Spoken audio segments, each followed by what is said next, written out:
asalaamaaleykum sama gars yi bëgg naa leen avant ñuy commencé nag maa ngi leen di ñaan ku abonné wul nga abonné te nga bës cloche de notification bi pour vidéo buñ dugal rek nga bokk ci ñi ko njëkk a seetaan. tey nag dañ leen indiloon benn formation bi muy tudd sunu secret nag dañuy def xool secret yi nga xam ne moo nekk si téléphone yi ci gën a am solo ñu defal leen ko vidéo indil leen ko ba ngeen mën see jariñu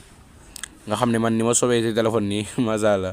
bu ko defee ngeen mën a sobee noonu xam lu bari ci téléphone incha allah rabbi kon nag nañu dem tey wan leen suñu secret maa leen di ñaan nag ngeen abonné bu baax parce que dinañu tax maanaam vidéo yi ñu def ñu gën cee sawar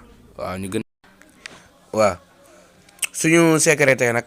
ñaari secret lay doon ñaar mi ngi nekk ci WhatsApp ci biir WhatsApp la nekk comme nit. par exemple boo liiree ab vocalam moom mu bañ a xam ne liir nga vocalam mu bañ a xam ne liir nga vocalam parce que des fois da ngay jàpp nga liir vocal kenn ba pare jàpp taayoo ko tontu comme tontu woo ko fàtte ko nag bu ko defee moom mu gisee ko neneen tey nag loolu la leen ñëwoon pour wan leen lan lañ koy defee ak tamit nit comme koo enregistré wu numéro am du mën a gis sa profil koo enregistré wu numéro am du mën a gis sa profil du mën a gis sa profil waaw du mën a xam yow la kan. bu ko defee dañuy dem rek wan leen da ngay bës 3 flèches yi ci kaw 3 flèches yooyu moom ngay bës léegi boo ko bësee nga ñëw fi si suuf fi ñu bind paramètre nga bës foofu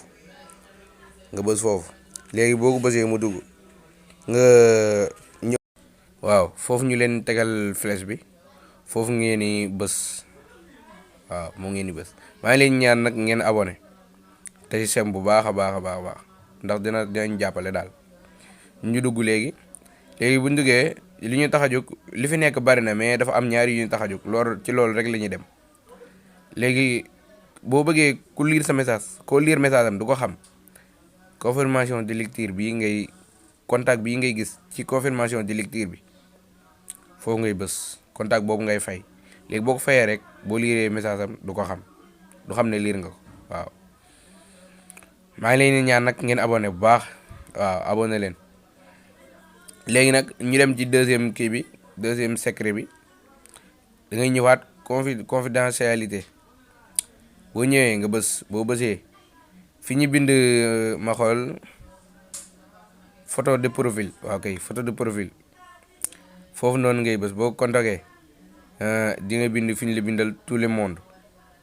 comme ñëpp ay gis sa profil ku enregistré sa numéro ak ku ko enregistré wul tout le monde bi ñëpp ay gis sa profil. moo xam koo xam ne da nga ko enregistré ko bi si topp nag mais contact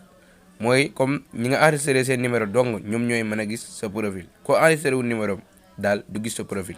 waaw bi si topp mooy mais contact sauf connexion bi nag moo xaw a am problème mais contact sauf moo contact sauf nag comme sa contact yi nga xam ne moom nga bëgg ñu gis ko dong moom ngay laal boo fa duggee waaw ñu dem personne mooy kenn du gis sa profil. kenn du gis sa profil kenn du ko gis ku enregistré sa numéro ku enregistré wu yëpp a ci am kenn du ko gis tey nag yooyu leen indiloon mooy nekkoon suñu secret tey maa leen ñaan nag ngeen abonné di leen wax ne am na yeneen vidéo yoo xam ne mi ngi ñëw incha allah ci YouTube TikTok yooyu yëpp Instagram yeneen ak yeneen daal paramètre yëpp neen ci ñëw incha allah.